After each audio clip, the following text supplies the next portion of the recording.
शायद ये कट कर दे तो जो निवेशकों को बड़ी राहत मिल जाएगी। सुनील सुब्रमण्यम साहब, आप कितने होपफुल हैं? देखिए, मुश्किल चीज है। मैं अभी डेटा निकाल रहा था और देखा कि लास्ट ईयर, दैट इज 2023-24 का 1 लाख करोड़ के करीब था एलटीसीजी और एसटीसीजी। और इस साल की जो 24-25 की अभी डेटा सामने नहीं आई है, मगर एस्टिमेट्स है कि 1,31,000 करोड़, जो कि पिछले साल 4.9% ऑफ डायरेक्ट टैक्स कलेक्शन था, इस साल 5.7%। तो अब ये एक बहुत मीठी 1,30,000 करोड़ जो पूरा इनकम टैक्स वेवर दिया था, उससे ज्यादा है एलटीसीजी और एसटीसीजी का कलेक्शन। तो इतना आसान नहीं है गवर्नमेंट को 1 लाख करोड़ का इनकम को गिव अप करना। तो मुझे, एंड वो 5% ऑफ डायरेक्ट टैक्स कलेक्शन है, तो मेरे ख्याल में उसकी होने की उम्मीद शायद कम है। मगर एक चीज उसको सपोर्ट कर सकती है कि जैसे इकोनॉमिस्ट, मेरे दोस्त इकोनॉमिस्ट ने कहा था कि रुपी का वीकनिंग एक बहुत बड़ा मुद्दा बन गया है और उसका मेन कारण था एफआई का आउटफ्लो। तो normally finance minister capital markets या एफआईआईज उनके तरफ कुछ ध्यान नहीं देती, because economy he main challenge है, मार्केट उतना नहीं। पर इस बार शायद क्योंकि एफआईएस की आउटफ्लो ही रुपी पे दबाव डाल रही है, despite macro economic fundamentals being very solid.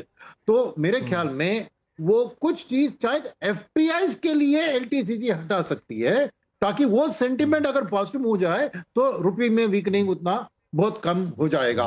तो ये मेरी बात मानना है कि शायद इस बार मौका है कि एफपीआई की ओर थोड़ा ध्यान दे, क्योंकि उन्होंने ही रुपए का नुकसान किया है, तो उनको थोड़ा खुश करने की कोशिश करे तो शायद वो एक डिस्कनेक्ट जो है कि नेशन गोइंग स्ट्रांग, रुपी गोइंग वीक, ये बदल जाए। बिकॉज सिंगल बिगेस्ट कारण वही था लास्ट ईयर रुपी का वीकनिंग का। लेकिन अब आपने जो डेटा दिया, उस समय का डेटा दिया जब बाजार में बहुत तेजी थी। तो जब तेजी थी तो उस वक्त जो है वो पैसे आ रहे थे, लोग अब निकाल के पैसे जा रहे हैं। वो 4% पूरे डायरेक्ट टैक्स से कलेक्शन का आएगा इस बार भी, ये कहना थोड़ा सा मुश्किल होगा। ये देखने वाली चीज़ होगी, लेकिन सरकार के ऊपर है ये तय कैसे करेंगे। सुदीप सर, इसमें अगर मैं थोड़ा सा सवाल को आपको अलग तरीके से पूछूं कि जिस तरीके से बजट से ठीक पहले बाजार में गिरावट देखने को मिली 3 दिन की तेजी के बाद, तो बाजार कुछ सेंस कर रहा है क्या कि बहुत कुछ राहत वात नहीं उम्मीद रखनी चाहिए इस मोर्चे पे?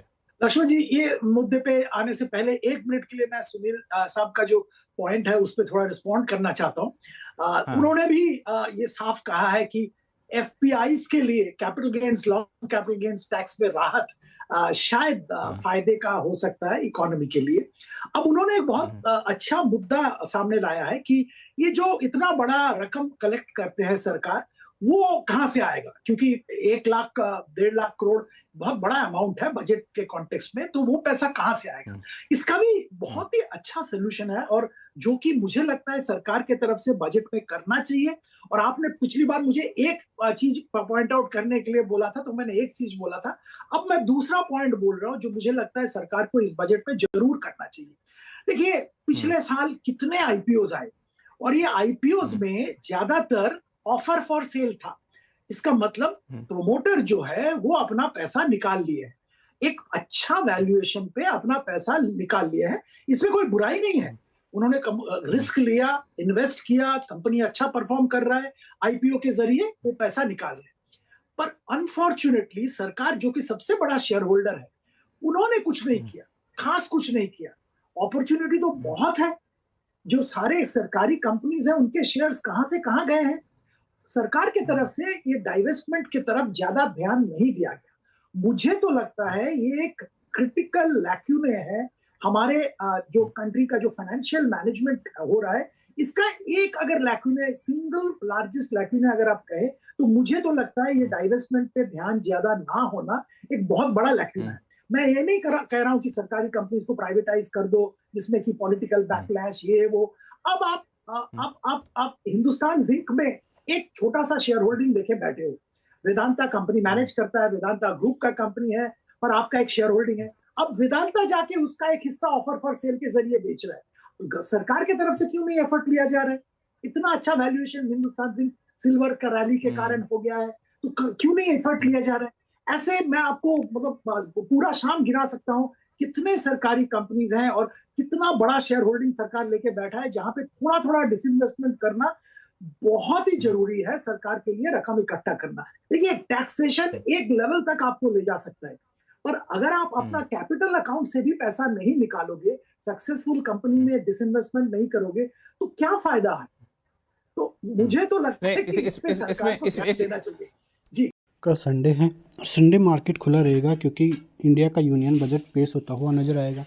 वित्त मंत्री निर्मला सीतारमण हर बार की भांति इस बार भी बजट पेश करती हुई नजर आएगी। आपने देखा कि पिछले 2 बजट आए थे, उसमें बाजार कंसोलिडेशन के मोड में ही था। मतलब बाजार में न तो ज़्यादा रैली देखने को मिली थी, न ज़्यादा गिरावट। मतलब ऑप्शन राइटर्स का ही मार्केट पिछले 2 बजट से तो देखने को मिला था, लेकिन ये बजट की कहानी कुछ अलग ही है। देखिए, मार्केट अलग चल रहा है, लेकिन दुनिया भर के बाज़ारों में ज़बरदस्त उथल-पुथल मची हुई है। आपने देखा होगा कि कल रात से आज तक आप देखोगे तो सोने और चांदी की कीमतों में काफ़ी ज़बरदस्त गिरावट है। चांदी ऊपरी स्तरों से करीब 1,09,000 रुपये एक दिन में गिर चुकी है। जो भाव 4,20,000 था, वहाँ से चांदी ने करीब 1,09,000 की गिरावट दिखाई है केवल एक दिन में। तो आप समझ सकते हैं कि किस प्रकार की क्राइसिस गोल्ड और सिल्वर में देखने को मिल रही हैं। जैसा कि आपको पता है कि सोना और चांदी जिस प्रकार से तेज़ी दिखाते हुए नज़र आए थे, वैसे ही अब गिरावट वहाँ पे दिखाई भी दे रही है। तो देखना ये ज़रूरी है कि लोग जिस प्रकार से जिस करेंसी के मतलब जिस प्रकार से ये चढ़ रही थी, कोई सेंस नहीं बनता था कि इतनी बड़ी तेज़ी से चढ़े, लेकिन लोग बाग इसके पीछे पागल थे और उसी वजह से उन्होंने भी ज़बरदस्त निवेश किया और वहीं से चांदी ने सबको हाई पे बैठा के ज़बरदस्त ट्रेप किया। और ट्रेप ऐसा किया कि सोच भी नहीं सकते, निकल भी नहीं सकते, क्योंकि स्थिति ही कुछ ऐसी बनती हुई नज़र आई कि हालत ख़राब चांदी जिनने बाई की थी उनकी होती हुई नज़र आई है। अब देखना होगा कि आगे क्या होता है। जब तक क्लोजिंग हुई तब तक लोगों को चूर्ण बना दिया था चांदी का, ऐसा कुछ देखने को मिला। तो ये बात तो सोने चांदी की है, लेकिन मार्केट की बात करें तो मार्केट में निवेशकों के लिए थोड़ा राहत की सब खबर भी है, क्योंकि जिन लोगों ने सोने चांदी में पैसा लगाया था और पैसा इसी कारण से लगाया था कि ग्लोबली अनिश्चितताएं बनती हुई नज़र आ रही थी, उनको अपना पैसा सेफ रखना था, इक्विटीज़ में लगातार लॉस देखने को मिल रहा था, उनके पोर्टफोलियो 30 से 40% डाउन साइड की तरफ भी देखने को मिल रहे थे, तो वो ये नहीं चाह पा रहे थे कि उनका पैसा कहीं न कहीं और ज़्यादा नीचे जाए, उनका पैसा कहीं न कहीं और ज़्यादा लॉस में जाए। इसी वजह से उनका एक निवेश जो था वो सेफ़ करेंसी में था। मतलब एक तरह से देखोगे तो सेफ़ जगह वो अपने पैसा रखना चाह रहे थे और इसी वजह से उन्होंने गोल्ड और सिल्वर में निवेश भी किया। लेकिन अब जिस प्रकार के हालात बन रहे हैं, वापस से मौका आएगा इक्विटीज़ में निवेश करने का।